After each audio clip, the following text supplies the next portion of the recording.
సరే ఇటు రేవంత్ రెడ్డి గారు కేజ్రీవాల్ గారు అరెస్ట్ అక్రమం, ఇది బీజేపీ కావాలనే చేయించింది అంటే 1 మంత్ గ్యాప్లో ఇద్దరు చీఫ్ మినిస్టర్ అరెస్ట్ చేయడం ఇది కుట్రే అని చెప్పేసి వాళ్ళు అనడం చూస్తున్నారు రేవంత్ రెడ్డి గారు. అలా అయితే మరి కవిత గారి అరెస్ట్ కూడా అక్రమమేనా అని చెప్పేసి క్వశ్చన్ చేస్తున్నారు. మీ ఒపీనియన్ సార్ ఆయన కామెంట్స్ పైన? ఇప్పుడు కరప్షన్ కేసెస్ ఇవి, కరప్షన్ కేసెస్లో ఇది అక్రమం సక్రమం. ఈడీ ఇంతవరకు ఎంక్వైరీ చేశారు కవిత కేసులో, అంటే ఎకనమిక్ అఫెన్సెస్కు సంబంధించి. ఇప్పుడు సిబిఐ క్రిమినల్ కేసు కూడా సిబిఐ వాళ్ళు మాకు ఆమెను విచారించాలా, చాలా విషయాలు వెలుగులోకి వచ్చినాయి.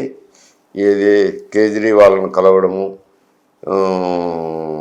ఈయన ఎంపీ గారు, ఒంగోలు ఎంపీ గారు కలిస్తే మీరు పోయి కవితను కలుగుకోండి అంటే కవిత వేరే వ్యక్తికి అప్పచెప్తే ఒకరికి 25 కోట్లు ఒకరి 25 కోట్లు ఇచ్చినాము అని చెప్పి అప్రూవల్గా మారుతూ స్టేట్మెంట్ కూడా ఇచ్చినారు.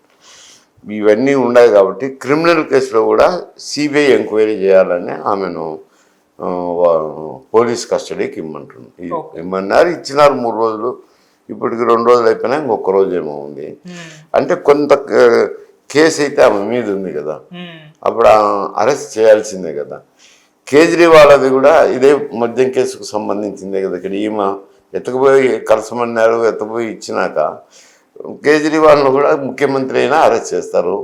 ఇక్కడ ఈమె ఎక్స్ ఎంపీగా ఉన్న అరెస్ట్ చేసినారు. అదే కేసులోనే ఆయనకు అన్ని ఈమె ముట్ట చెప్పినట్లుంది, ఆయన తీసుకున్నట్టుంది. తీసుకోవడం తప్పే, ముట్ట చెప్పడం తప్పే కాబట్టి ఇద్దరి మీద కేసులు ఉంటాయి.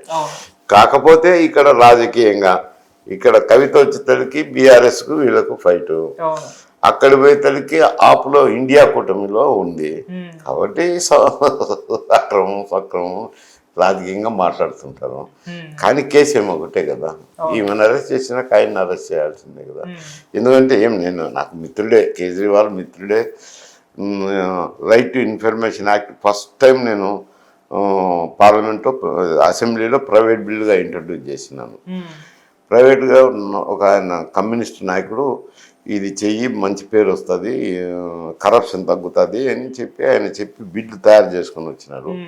అది ప్రైవేట్ బిల్లుగా ఇంట్రడ్యూస్ చేసినాను. ప్రైవేట్ బిల్లుగా ఇంట్రడ్యూస్ చేసినాను. సర్ఫేస్ బిల్లు ఇదేంది కానీ రాలేదు. ఎందుకంటే రొటేషన్ ప్రకారం వస్తాయి కదా, లాటరీలోనేమో వచ్చింది కానీ రొటేషన్ ప్రకారం వస్తాయి కాబట్టి చర్చకు రాలేదు. పార్లమెంటులో అయితే వచ్చింది, చర్చకు వచ్చినప్పుడు వీళ్ళే ప్రవేశపెట్టినప్పుడు చర్చకు వచ్చింది. మేమే బిల్లు తెస్తామని ఒప్పుకున్నారు. బిల్లు తెస్తామన్నాక ప్రైవేట్ బిల్లు తీసేసుకోవాల్సింది. అంటే బాగా అప్పుడు రామలీల మైదానంలో ధర్నా జరిగినప్పుడు కూడా నా ఇంటిని ఆఫీస్గా కూడా వాడుకున్నారు. మంచి మిత్రులే. బట్ ఐఆర్ఎస్ జాబ్ చేస్తూ కూడా అవినీతి నిర్మూలన కోసం రైట్ టు ఇన్ఫర్మేషన్ యాక్ట్ తేవాలని దేశమంతా కూడా తిరిగినారు. మంచి పని చేసినారు. ఇప్పుడు రాజకీయాల్లోకి వచ్చినాక ముఖ్యమంత్రి రాజకీయ పార్టీ పెట్టినారు. ముఖ్యమంత్రి అయిన తర్వాత ఎన్నికలు నిర్వహించాలా, ఎన్నికలు నిర్వహించే తల్లికి ధన ప్రవాహం వస్తుంది. ఎక్కడో చోట తీసుకోవాల్సిందే. అది వెలుగులోకి వచ్చింది మద్యం స్కాము. ఇంకా అరెస్ట్ అయినారు. ఇంకా దానికి ఎవరం ఏం చేస్తాము. అవినీతిని గురించి మాట్లాడాలని అంటే దొరికినోడు దొంగ, దొరికినోడు దొర. ఎందుకంటే పూర్వం ఒక సామెత ఉండేది, యథా రాజా తదా ప్రజ అని. అంటే రాజు ఎట్లుంటాడో ప్రజలు కూడా అట్లే ఉంటారు అని. ఇప్పుడు రాజులు పోయినారు, ప్రజాస్వామ్యాలు వచ్చినాయి. ప్రజలు ఎట్లుంటారో నాయకులు కూడా అట్లుంటారు. యథా ప్రజ తదా రాజా అయిపోయినది. ఇప్పుడు రివర్స్ అయిపోయింది. అందువల్ల ఈ ఎన్నికల్లో ధన ప్రవాహం అనేది నిలువరించిన నాడే అవినీతి కూడా అరికట్టబడుతుంది, సక్రమమైన పాలన కూడా అవుతుంది. అది ప్రజలు గుర్తించి ఓట్లకు డబ్బు ఖర్చు పెడతాంటే ప్రశ్నించే సమయం రావాలా. ఎందుక ఈమెనా డబ్బు ఖర్చు పెడుతున్నారు, మీరు మా ఓట్లు మేము వేసుకుంటాం పోండి అనే దశకు వస్తే అప్పుడు ఇటువంటివన్నీ అరికట్టబడతాయి అంటారు. ఓకే. కానీ సార్ కవిత గారి కేసులో అంటే విచిత్రంగా సిబిఐ కూడా ఎంటర్ అయ్యి మళ్ళీ జైల్లో ఉన్న ఆమెను అరెస్ట్ చేయడం చూస్తాం సార్. అంటే ఇది కూడా ఎందుకంటారు? అదే కదా, ఇది ఎకనమిక్ అఫెన్స్లో ఈడీ అరెస్ట్ చేసినారు. ఈడీ నుంచి జ్యుడిషియల్ కస్టడీకి పంపించినారు. ఆమె బెయిలు తదితర కోర్టు ప్రాసెస్ ఉంటుంది. ఈ లోపల సిబిఐ కూడా క్రిమినల్ కేసు ఒకటి ఉంది కదా, ఆ క్రిమినల్ కేసు విచారణకు వాళ్ళు స్టేట్మెంట్లు ఇచ్చినారు కదా, శరత్ చంద్ర రెడ్డి అయితేనేమి, మన మాగుంట శ్రీనివాసరెడ్డి గారు, ఇట్లా కలిసినాము, ముఖ్యమంత్రిని కలిస్తే పలానా కవిత గారిని చూసుకుంటున్నారు, మీరు కలువుకోండి అంటే ఆమెను కలిస్తే పలానా గారు ఉన్నది, ఇద్దరు వ్యక్తులకు ఒకరికి 25 కోట్లు ఒకరికి 25 కోట్లు ఇచ్చినామని వాళ్ళు అప్రూవర్గా మారి స్టేట్మెంట్ ఇచ్చినారు కదా. కేసు అయితే ఉంది, క్రిమినల్ కేసు జరగాల్సిందే కదా. సిబిఐ క్రిమినల్ కేసు తీసుకునేది, ఈడీ ఎకనామిక్ అఫెన్సెస్ తీసుకునేది. Okay sir, thank you so much sir. సరే, ఇటు బాలకృష్ణ గారు చూసుకుంటే ప్రచారంలో భాగంగా హెలికాప్టర్ నుంచి అలా దిగి నడుచుకుంటూ వస్తే అభిమానులు రావడం, ఒక ఆయన సెల్ఫీ తీసుకునే ప్రయత్నం చేస్తుంటే ఆయన దురుసుగా ప్రవర్తించి కొట్టడం చూస్తున్నాం. ఇప్పుడు ఆ వీడియో మొత్తం సోషల్ మీడియా తెగ వైరల్ అయిపోతుంది సార్. అంటే ఎలక్షన్స్ టైంలో ఇటువంటి అవసరమా అని కూడా అంటున్నారు. అంటే మరి ఏ విధంగా చూడొచ్చు, ఇదేమన్నా బాలకృష్ణ గారికి ప్రభావం చూపించే ఛాన్స్ ఉంది? బాలకృష్ణ గారికి కొంచెం ఆయన సినిమా యాక్టరు,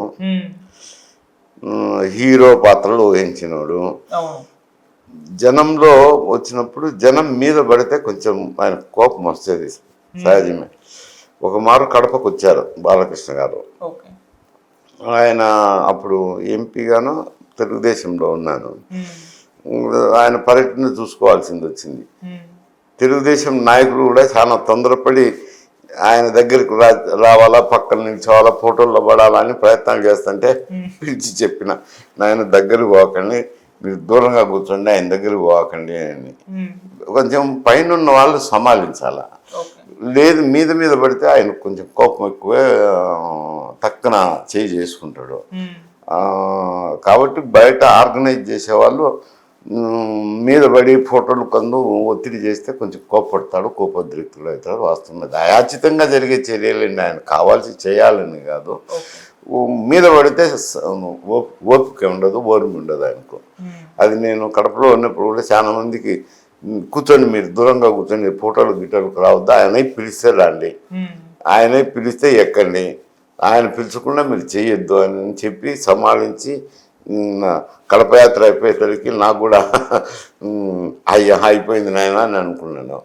అది ఆయన కొంచెం మీద పడి ఫోటోలు గీటలు, ఇప్పుడు జనానికి ఎట్లొచ్చింది అని అంటే, ఈ సెల్ ఫోన్లు వచ్చినాక మీద పడి ఫోటోలు సెల్ఫీలు తీసుకుంటుంటారు.